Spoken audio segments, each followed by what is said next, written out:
بچه با دقت باشین. دوباره از شما خواهش میکنم خیلی با دقت باشین.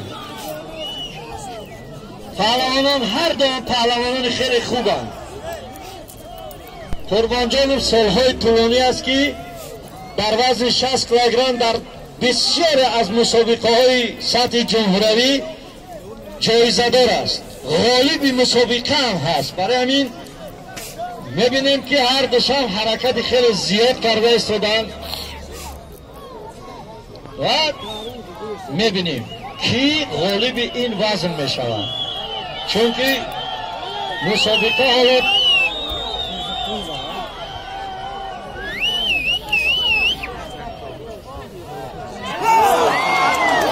وضعیت بدنی دیگر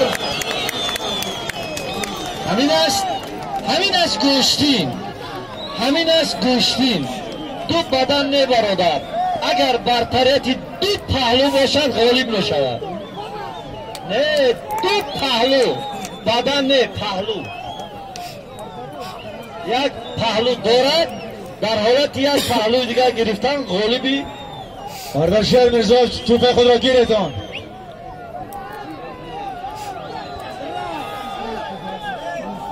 ایسته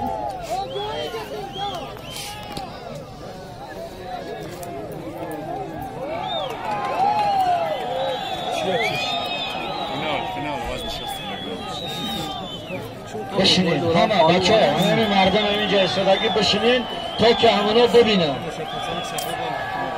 اینجا خیلی گشتین خوب رفته ایستاده است. من باوری دارم که حرکتی خوب بود، لیکن به عمل.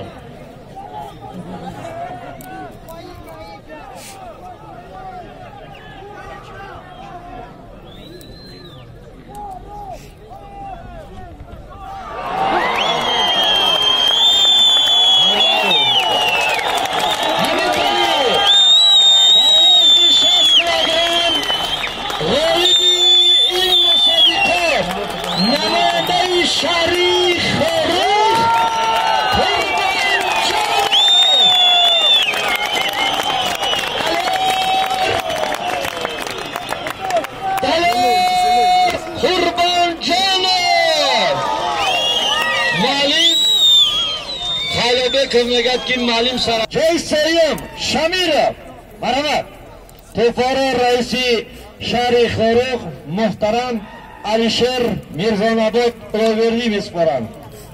یک قرصک جای دویم سنگینایف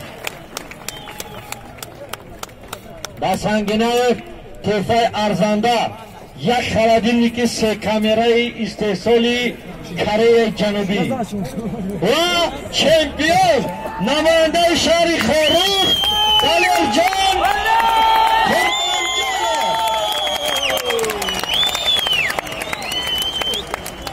باید یک کتس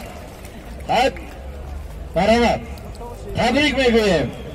ما رئیس شهر خاروخ محترم علیشیر میرزاناباد رو برای غلبه شهروند شهر خاروخ تبریک میگویم و قرصک با افتخار شما محترم. دوستان گرامی همین طریق